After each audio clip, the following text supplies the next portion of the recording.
Welcome to Practical Shamanism. I'm Katie Weatherup. I'm a former engineer with 20 years of experience working as a shamanic practitioner, and I hope to help you to connect to your personal power and magic and to support you in living a really good life that just keeps getting better. Thank you so much for joining me. So I'd love to talk to you today about soul purpose and understanding soul purpose and how a proper understanding of this term and what this represents can be an amazing compass for finding your way in your life, for living a life that you feel engaged and inspired and have the right map to get to happiness. So I'm all about people being able to live a really good life that just keeps getting better. And for those of you who are listening to me, you probably believe that your connection to Source, your engagement with the eternal, the bigger picture of what your soul is experiencing, is an important piece of that. And in fact, when it comes to my clients, one of the questions I get asked most often to take counsel with the guides about is a question of, what's my soul purpose? I really want to understand what I came here to do. And that's a really big question. People incarnate for lots of different reasons. Sometimes they want to heal, sometimes they want to grow, sometimes they want to experience, sometimes they want to contribute.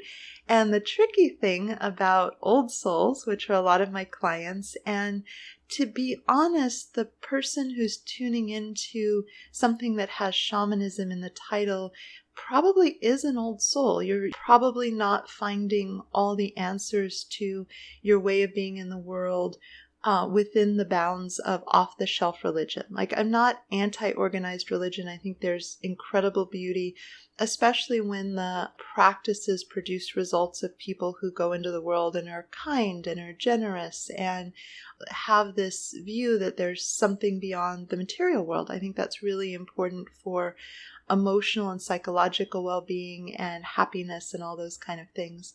But the people who are listening to a podcast on soul purpose are probably going to be people who are asking a deeper question or engaging in a deeper way. And that's probably going to matter in terms of feeling really aligned in your life, really like you know how to orient in the world. You know how to find your way when things get dark and complicated and kind of what the compass is.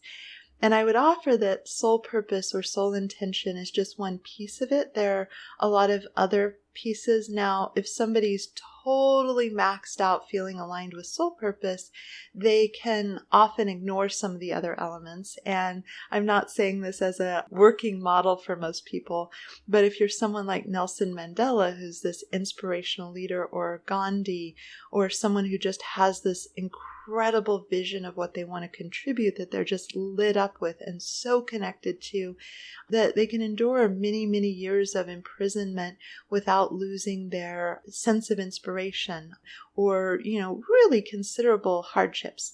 But for most of us, we're going to have a lot more effective time of it. There are a lot more people creating a happy, fulfilled, good life who have soul purpose as a piece, but are also choosing a life at the level of circumstance where circumstances are within their control that really aligns for the human self. It's very hard to live a life where you're so committed to what is needed on the human level. So money, safety, security, protection, I don't care if the job does harm, I just, if I'm making really good money, that's all that matters.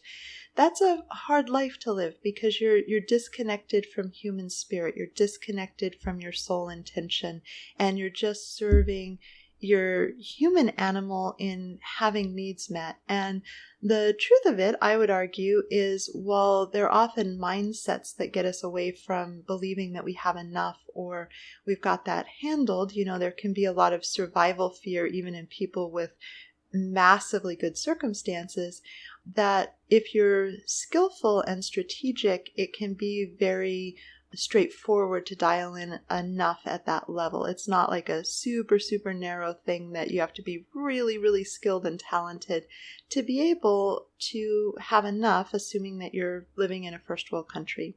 And it's worth noting here that my wisdom really is good for people living in a first world country. You're so invited if you're not, but you may find that the resonance isn't there because I'm teaching from my own life experience. I haven't spent time in developing nations and places that have a lot more struggle at the level of circumstance. So this is really probably going to be most relevant for people whose life is basically pretty solid and they're finding a lack. They're finding a lack of joy, or they're like, hey, I want to keep optimizing. I want to keep making things more elegant and amazing and joyful and aligned and spending less of my energy for my happiness and continuing on a path where my relationship to myself and the people around me and the work and what I contribute to the world just keeps getting better, just keeps getting upgraded. So those are some markers to think about as far as who this is going to be most relevant for. So coming back to this soul purpose idea, the one side, we don't want to swing the pendulum all the way over to only being concerned with the material world, regardless of those aspects of our soul desires and intention and what feels good to our essence, the core essence of who we are.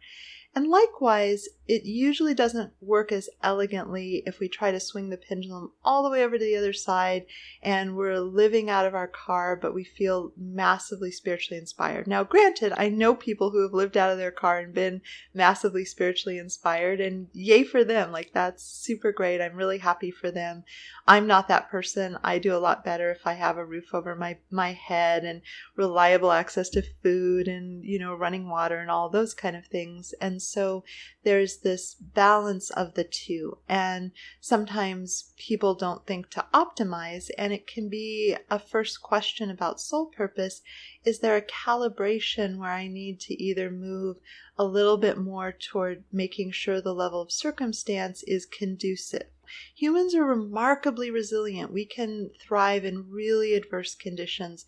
But if you don't have to, I would argue that your spiritual connection and expansiveness and joy in life are going to be limited by working with things that are really hard for you to tolerate. And what's really hard for you to tolerate, of course, is different from person to person. But to give you an example, I live in San Diego, and plumeria can do really well here as a plant, but it doesn't do as well as in Hawaii. Plumeria naturally does better in Hawaii because of the soil content, the moisture content, the humidity, the lack of really cold temperatures. Whereas if you want to try to grow plumeria in Minnesota, unless you stick it in a greenhouse and take really heroic measures, it's not going to survive the winter. There's no way you can just kind of put it in the ground. You can just throw it in the ground in Hawaii and it has a really good chance of thriving. San Diego needs a little more tending to get it enough water. And Minnesota, again, it's just going to take so much energy. So making sure at the level of circumstance, you have enough of what aligns for you, what's the right medicine for you, what's the right environment for you, what's the right circumstances for you. That's a good thing to commit to, even if your deepest drive and your deepest love is in service to the soul purpose. And so that's something to, soul purpose can carry people through egregious circumstances, things that are really hard. But if we don't have to do it, it's better not to.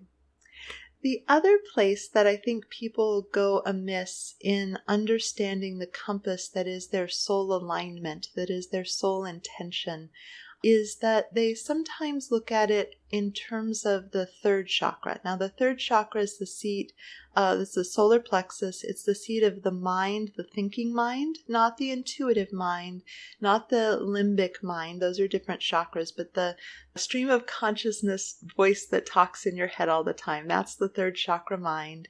And it's all about the seat of the ego. And I'm not anti-ego, but when people have a really oversensitized ego, so everything in their life gets interpreted for the ego's running the show, the ego's super reactive. That's where you get people who are taking offense where none is intended and really concerned with status, perceived social value of things. So they're monitoring how much money do you have, how much beauty do you have by the basic Hollywood standards, how much status do you have, what important people do you know. You can recognize someone who's really in this, they're name dropping in conversations, they're, letting you know know within 2 minutes of meeting them all the people they know. And it's not very pleasant, so I tend to back away from those people. I don't enjoy that dynamic. But at the core, you're dealing with someone who really has an inflamed, out of balance solar plexus chakra, and it's gotten really loud. And one of the things that can happen, that's an extreme example. Some of us can find this in more moderate ways, when we peek to see how many people liked the thing I shared on Facebook. And part of that can be coming from a really genuine desire for connection. Am I being seen? Are people receiving me? Am I being interpreted? Seen and heard and known is really high value for me. But there's also a part of the ego that's like, ooh, people are paying attention to me. How fun is that? And when it comes to soul purpose, one of the places the soul purpose is coming in from your crown chakra. It's this core essence that is incarnated inside your body and had an idea of why that would be a good thing to do. It's super inconvenient in a lot of ways to incarnate. For me, growing up felt like it took forever before I could be out making my own decisions and building a life that really aligned. And I had a really good upbringing, but it was still in some ways really tedious to get all the way grown up. So what was it that your soul was like, oh, I can't wait to do this? You could look at this as like planning a vacation trip. So Egypt is really alive for me. So I'm thinking, oh, I want to go to the Valley of the Kings and I want to be able to walk through these beautiful tombs. This is this vision that I have, this thing that I'm really excited about. People could be excited about hundreds of different things to visit Egypt or to travel anywhere in the world. They could be like, forget Egypt, I want to go to Peru, or I want to go to the UK and visit the Standing Stones, which I've done and I absolutely loved. So there's something that you inside of yourself, your soul, before you came here was excited about. And just as a note, you may feel like, wow, Katie, you're kind of out of your mind. I do not feel excited about being here. I feel homesick and I kind of want to go back home. First of all, it doesn't have to be like that. Like I'm so passionate about helping people get the tools quickly and efficiently to really enjoy their lives. So you might want to think about working with me on that, because that's one of my passion points for people, that you don't have to be here being homesick for the other side. And the other part of it is that you can still have had a passion to come here, and then it wasn't what you expected. So when I get to Egypt, I'm fully aware that the crowded nature of Cairo is really going to challenge energetically sensitive, overstimulatable Katie. And the heat could be really problematic. I'm like, okay, what's the best time to go? And the poverty could really challenge my empathic heart. There are some things I would really have to work with. And I have all these ways that I'm thinking about being strategic about the places I go and the sites that I see and how I'll manage that and how I'll build in downtime where I can just sit and look at something pretty. Like everything I know about myself is going into how I can have a good experience knowing that there are these challenges. But sometimes we miscalculate. Like I could have not been as aware of those kind of things and jumped on a plane and found myself in an experience that I really, really, really wasn't enjoying despite the wonderful things that were there. So sometimes what our soul imagines and the human aspects of working with parts of the world where we have a lot of friction make it more problematic. And that's where shamanism is a magnificent tool for not having to just be stuck with your original soul contract or your original soul plan. You can revise and you can update and you can curate your life to be something that works really well for the reality of the human being you are, with all of your sensitivities and all of your preferences and all of your desires, combined with something that's really aligned with your soul vision. And when those two hold hands and play nice and dance together, it's magnificent. You'll feel really inspired and on track. And when that swings out, you have a troubleshooting way to say, am I trying to work with too much? Do I need to adjust something? Like you could be caught up in an amazing project and ignoring the fact that you really need to eat and go to the bathroom. And at some point you want to swing the pendulum, take care of the biological needs, and then you can come back. And likewise, if you've gotten too focused on your fears of the material world and too much of the psychological aspects of our mind that aren't the expansive consciousness, but more the contraction of fear and instinct, that's another place you may want to rebalance. So this right here is a really good troubleshooting when you're feeling angsty and not happy with the world. How might those two parts not be playing well together, and how might you be able to rebalance them? So going back to the soul intention, I've never had the guides tell me someone's soul purpose, and this is 20 years and thousands of journeys and looking at why people came in and what their intention is. It's never been status-based. It's never been, you are the one true Messiah. There are other people who work with that, but there's not necessarily this book that you absolutely must write. I'm a fan of writing books. I loved writing books, but I truly believe that everything that I had to say, while useful and valuable and organized in a really particular way that put a lot of really great stuff together, there's still brilliant people saying a lot of what I was seeing. So someone who wanted to connect to the shamanic world could read my book, Practical Shamanism, A Guide for Walking in Both Worlds, or they could read a bunch of other books and still have the effect. So it was a marvelous, joyful, soul-aligned way to participate, but my life would not have been diminished in an appreciable way if that just hadn't been what showed up. So we don't come in with doing an accomplishment. We live in societies that are really biased toward achievement and doing and measurable results and results that other humans would admire. We glorify stories of Olympic athletes, which are super cool. I think it's awesome. But there's this overachiever, specialized, focused, measurable, spectacular achievement that I think is in the way of a really good life with enough money and enough security and enough connection and enough meaning, where people are striving for something really unattainable. Because if you're an Olympic athlete, you're probably living a life that's pretty out of balance. That's pretty much the thing you do. And as I mentioned, for the people that are drawn to my work, it's a lot of old souls who have, in some ways, a surfeit of talents. There's not usually like one thing that you're super good at to the absence of all other things. Therefore, it's completely clear that you should only do this one thing. And you are often capable and resourceful enough and able to access a growth mindset where you could say, okay, I'm not good at this, but I'm going to freaking figure it out. I'm going to work it out. I'm going to figure out how to do this. Video is a great example. I probably need this for my business. I care about getting the message out. I never, ever, ever wanted to be a Hollywood star. That was never something that was interesting to me. But I just kind of sucked it up and said, I'm going to have something that's good enough on camera. I'm going to learn this skill and I'm just going to do it. And I'm not going to let I have to do it really, really well get in the way of the doing of the thing. And I would offer that when we start to think of a soul purpose as a dramatic, measurable achievement that is going to enhance our status, and the ironic thing is that's probably not where you're coming from. You're probably dreaming about impact on the world, but the guides are such a fan of unseen impact. And the law of vibration tells us that by just mastering our own survival of sexual trauma, we could contribute to the collective consciousness in being free of that without ever putting it into words. The amount of the human experience that goes into words is super limited, and yet we're really biased towards seeing the world through the lens of what's measurable, what has status, what can the conscious mind wrap itself around.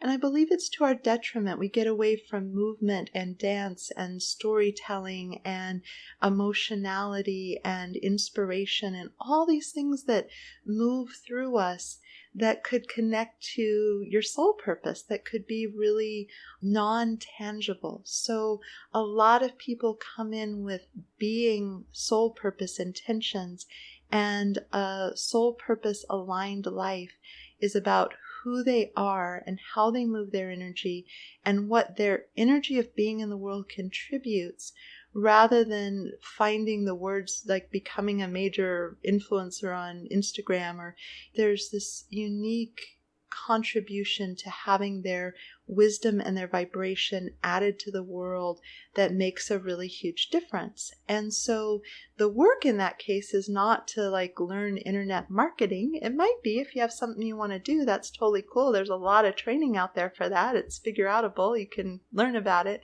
But it may be enough to just say, how do I live my life so that my channels of inspiration and the flow of my energy don't get pinched and closed, and I can be an expansive version of myself, energetically acting on the world around me rather than a contracted version of myself where it's all about protection. And that's another question. You want to have really good filters if you're energetically sensitive. It's a whole nother topic. So that's a big thing, is being able to manage other people's energy.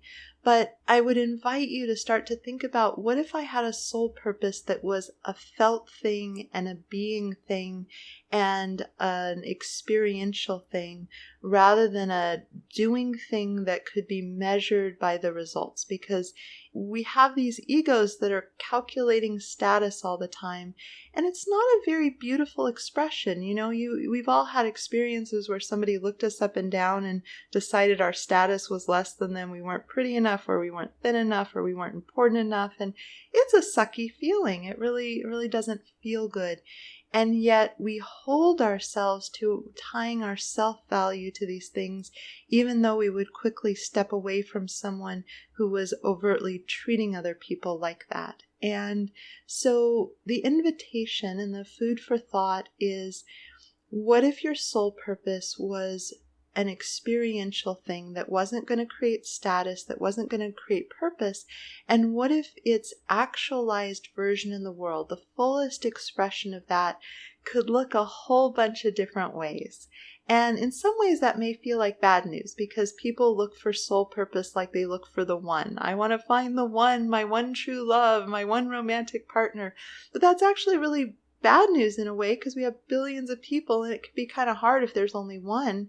But what if there are thousands and thousands of amazing people you could have a happy, joyful, fulfilled life with a deep soul connection and human alignment? And how cool is that? And then it's a sorting problem. Then there's this abundance. And I would offer that there are many, many people for whom there's abundance of opportunity and abundance of ways being completely purpose aligned could look and bring you enormous joy. And while that might feel a little stressful if your mind's like, no, I want the answer to this thing. I want you to tell me how to do it, how to find the words that exactly and quickly articulate my soul purpose so that I can just do that thing.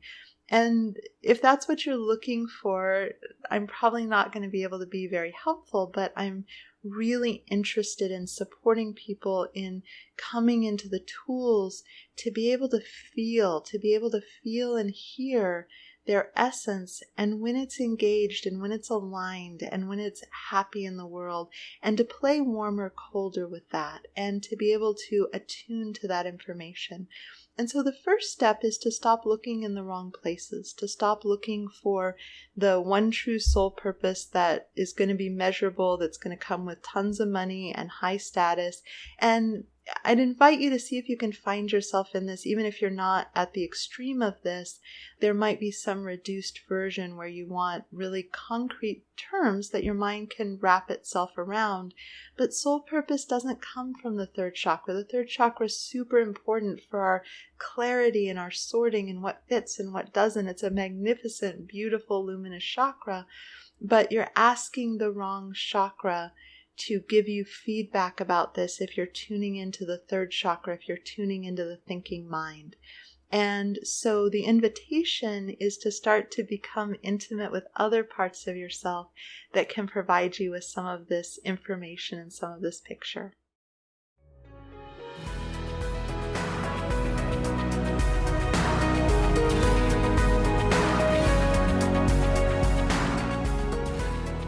Thank you so much for joining me. To learn more about me and my work, please visit my website at handsoverheart.com. There you can join my mailing list for access to free bonus content in the members-only area. If you've enjoyed this, please consider subscribing and leaving a review. It would help me out a lot. Also, a special thank you to my patrons for your support. You offer me the time freedom to work on passion projects like this one. If you'd like to receive personal shamanic support from me and my team of guides, please consider joining my Patreon community. You'll find the link below. And again, thank you so much for listening. This is Katie Weatherup, wishing you wholeness and happiness.